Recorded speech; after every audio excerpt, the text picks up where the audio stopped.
구입할 때 뭐 이제 업무용 승용차 적용 안 되는 거, 경차는 자유롭게 사시면 된다. 부가세도 돌려준다. 이거 기억하시면 되고, 카니발은 안 되고 된다. 이건 꼭 아셔야 될 것 같고. 세금으로부터의 자유를 드립니다. 안녕하세요. 세무법인 로마입니다. 저희 또 이제 바쁜 시즌이라 법인세 또 신고하고 이러니까 법인세 신고 이제 시작해야 되는데 소명 또 몇 개 날라오더라고요. 거의 마무리되고는 있어요.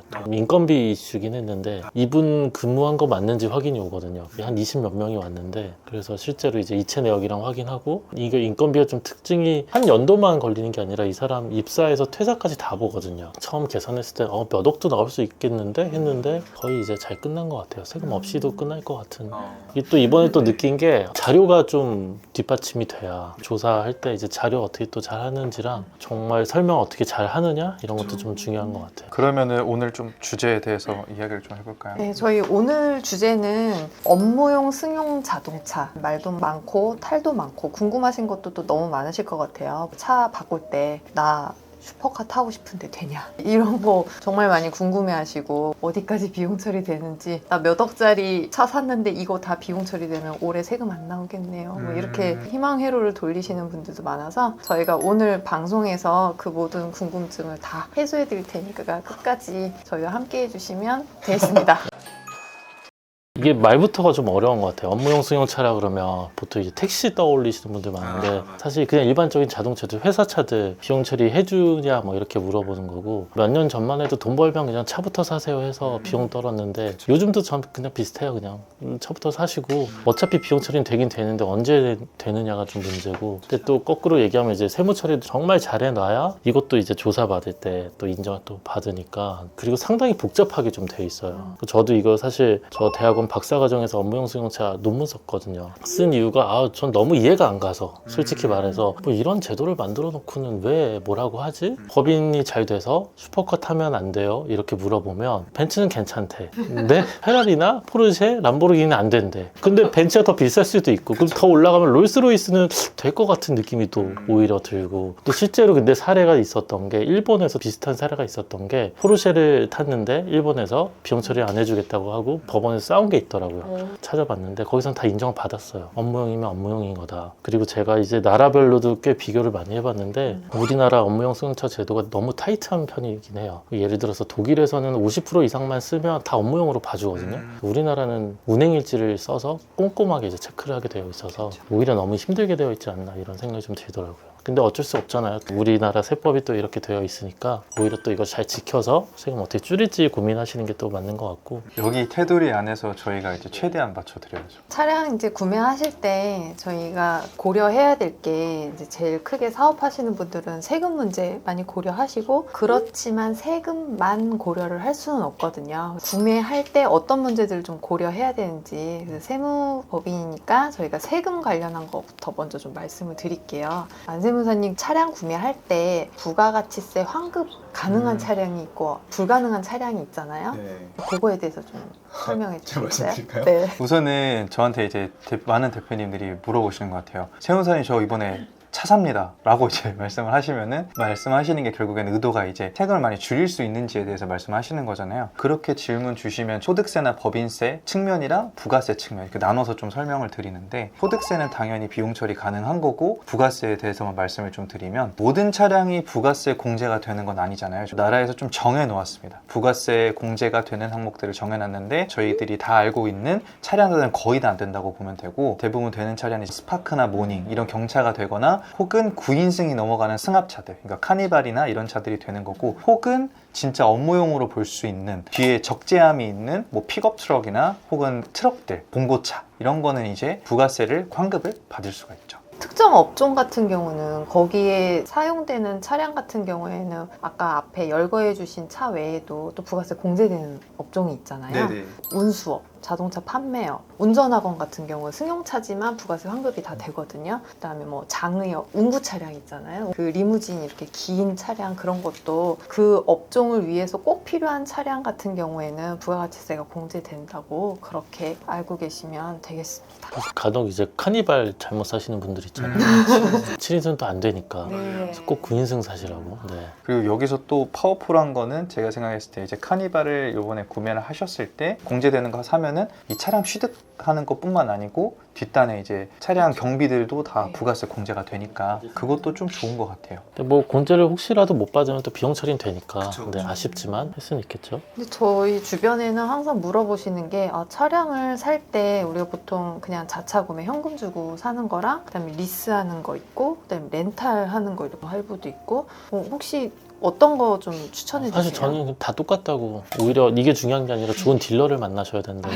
네. 저도 차 좋아해서 이게 리스랑 할부랑 장기 렌트 이걸 비교할 때 되게 중요한 게 기간을 정해요. 우선 리스를 할 거면 5년까지는 되니까 5년 정도 할 거다. 그래서 이게 꽤 복잡하게 돼 있잖아요. 뭐 선수금이 있는 것도 있고 보증금이 있는 것도 있고 나중에 리스료나 장기 렌트비는 얼마인지 그리고 끝날 때 인수할 때 또 얼마 드는지 이게 뭐 잔존 가치 같은 게 있어서 이거를 5년을 잡아놓고 그 금액이 제일 작은 걸 사는 게 사실 이득이거든요. 그래서 어떤 것들은 그래서 리스를 했는데 어떤 딜러는 월 100만 원이라 그러고 어떤 딜러는 50만 원이라 그러고 이렇게 차이가 엄청 크게 갖고 와요. 근데 알고 보면 이제 보증금이나 마지막에 인수금이 차이가 나는 거거든요. 알고 보면 이 50만 원은 작아 보이지만 나중에 인수금이 왕창 많아가지고 오히려 5년치로 보면 훨씬 더 높은 경우들이 있거든요. 그래서 5년을 보고 내가 차에 얼마를 쓸지를 계산해 보시는 게 더 좋고 그게 어렵다면 사실 저희들이 봐드릴 수는 있죠. 요즘 또 잘하는 딜러들은 그걸 또 봐주더라고요. 혹시 그러면 세무사님은 딜러 소개 가능한가요? 딜러 소개 다 가능하죠. 네. 저희 안에서 다 해결이 또 되는 그럼요. 네네. 사실 그래서 리스나 할부 뭐 이게 다 똑같다는 이유는 세금적으로는 비용 처리는 다 똑같이 할 수 있어서 렌트가 약간 차이가 나긴 하는데 그래도 어차피 비용 처리는 다 가능할 수 있으니까 그래서 뭐 이 중에 뭘 해야 될까요? 이렇게 더 물어보시면 제일 싼 건 사실 현금 구매가 이자가 없으니까 리스 이자가 생각보다 또 비싸고 장기 렌트도 생각보다 비싸니까 돈이 있다면 그냥 현금 구매가 나은데 꼭 그게 좋은지는 또 판단을 해보셔야겠죠. 차량 사용 주기가 짧으신 분, 기신 분 이렇게 또 나눌 수가 있잖아요. 네네네. 대부분 짧더라고요. 보통 사면 5년 내로 많이 바꾸시긴 하잖아요. 맞아요. 네. 저는 개인적으로는 교체 주기가 좀 빠르신 분들은 그냥 렌트나 리스 하시도록 하고 내가 차를 사면 이 차가 바퀴 떨어질 때까지 탄다 뭐 이러신 분들은 그냥 구매하시는 거를 저는 추천을 드립니다. 그 렌트가 근데 좀 하나 단점이 허 이런 거 붙잖아요. 허, 맞아요. 하, 호 이거 생각보다 좀 안 좋아하시더라고요. 요즘 또 그리고 법인 차량들 이제 연두색 번호판 다니까 8천만 원 이상이었나요? 차량 번호판이 또 렌트 차량 하호호 붙을 수 있고 그다음에 법인 차량은 8천만 원 이상 되는 경우에는 연두색 번호판 차종도 선택 시에 고려사항이 되고 그다음에 차량 구매 방식에 따라서 번호판 형태 뭐 이런 것까지 좀 구매하실 때 고려를 해보시면 좋겠네요. 그리고 이제 그런 기준도 보통 가끔씩 말씀드리는 것 같아요. 직원이 쓸 용도라고 하면은 보험료나 이런 거 걱정이 좀 되신다라고 하면 그냥 렌트로 해라. 그 비용 처리 어떻게 되냐고 많이 물어보지 않나요? 근데 저는 그래서 세금적으로는 차이가 그냥 없다. 부가세 공제 아까 말씀드렸던 그런 항목들 빼고는 비용 처리는 사실 차이가 없는데 대신에 거기에서 말씀을 드려도 좀 딥하게 여쭤보시면 그럼 이제 그때 조금씩 이렇게 말씀을 드리는 것 같아요. 자료를 보내드리거나. 운행일지 작성도 이제 꼭 해야 되냐 이런 거 물어보시면 저는 그냥 연 1,500 넘으면 무조건 하세요 하고 근데 진짜 보냐 그럼 조사할 때 되게 꼭 꼼꼼하게 보더라고요. 엄청 꼼꼼히 봐요. 저 같은 경우 운행일지 작성 그것도 중요한데 이제 그거 할 때 아까 말씀하신 대로 1,500만 원 넘으면 이제 무조건 쓰라고 한다. 그거 할 때 이제 기준이 약간 모호할 때가 있잖아요. 그럼 저는 차량 가액이 좀 쌀수록 차량 관련 비용도 크지가 않아요. 보험료도 좀 더 싸고 그다음에 뭐 고장 수리비 이런 것도 비쌀수록 또 가액이 좀 크고 하니까 예를 들어 작은 차들은 1,500만 원 잘 안 넘는 경우들이 더 많거든요. 그런 경우에는 저는 이제 좀 어느 정도 가이드를 좀 드리기도 합니다. 근데 비싼 차 사셨으면 운행일지 그냥 필수 쓰셔야 돼요. 네. 이게 좀 딥하게 가면 감가상각이라는 거를 저희가 5년에 나눠서 비용 처리를 하니까 감가상각이라는 게 연간 800만 원이어서 5년 역산하면 4천만 원이더라고요. 그래서 4천 넘으면 800에 걸리고 나머지 비용 700 넘을 것 같아서 뭐 1500 넘으면 쓰세요인데 이게 말이 어려우니까 사실 그리고 1년 해보면 1500이 한 번 넘으면 계속 넘더라고요. 넘으실 것 같으면 꼭 쓰세요 하고 그러면 요 감가상각 못한 건 또 어떻게 하냐고 많이 물어보시더라고요. 그렇죠. 네. 한도 넘어간 거는 5년 이후에 또 비용 처리 800만 원씩 또 되거든요. 네. 그래서 이게 5년간 못한다는 것 뿐이지 6년, 7년 차이 또 되거든요. 그럼 또 이렇게 물어보세요. 그러면 그 팔면 어떡하냐. 팔아도 차가 없어도 사실 계속 되긴 되거든요.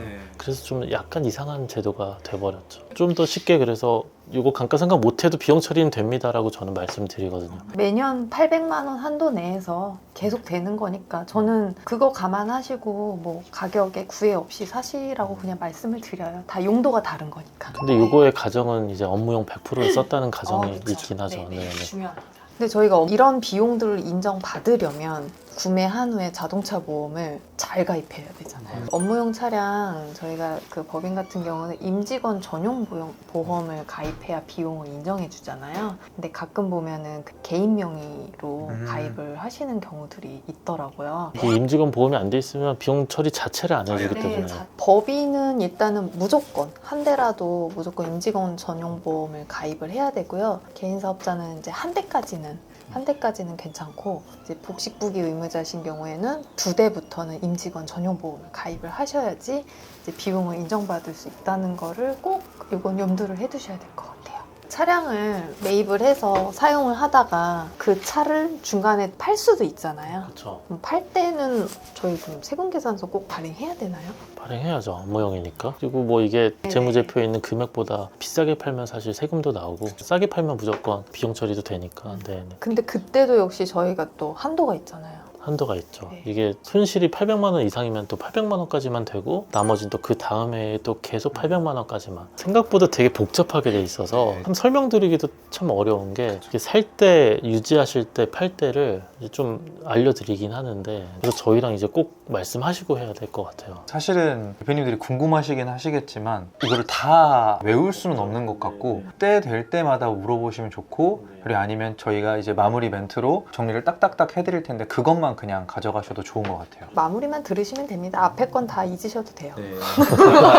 듣긴 하셔야죠. 네, 정리를 해볼까요? 구입할 때 뭐 이제 업무용 승용차 적용 안 되는 거 9인승이랑 경차는 자유롭게 사시면 된다. 부가세도 돌려준다. 이거 기억하시면 되고 카니발은 7인승은 안 되고 9인승은 된다. 이건 꼭 아셔야 될 것 같고 리스, 할부, 장기 렌타 이거 거의 차이 없이 다 비용 처리 가능하다. 근데 대신 그러니까 5년간 뭐 4년간 이렇게 자르셔서 비용 얼마나 드는지 비교해 보시는 게 좋을 것 같고요. 유지는 이제 관련해서 중요한 거는 임직원 전용 보험 가입하는 거 무조건 중요하고 그다음에 그 업무 사용 일지 작성하는 거 굉장히 중요하다. 이거 작성 안 하면 비용 하나도 인정을 못 받을 수도 있다라고 생각하시면 좋을 것 같습니다. 그리고 저희 차량 처분 시에 세금계산서 발행 필수고 또 처분 손실이 났어도 그거를 연간 800만 원까지만 인정을 해주고 그거 넘는 거는 이제 매년 800씩 손실 비용 처리할 수 있다. 네, 여러분 세금으로부터 자유로워지셨나요? 저희가 다음번 영상에서는 좀 더 유익한 정보로 쉽게, 재밌게, 좋은 내용으로 찾아뵙도록 하겠습니다. 좋아요, 구독, 알림 설정 꼭 해주시고요. 다음에 뵙겠습니다. 감사합니다. 감사합니다.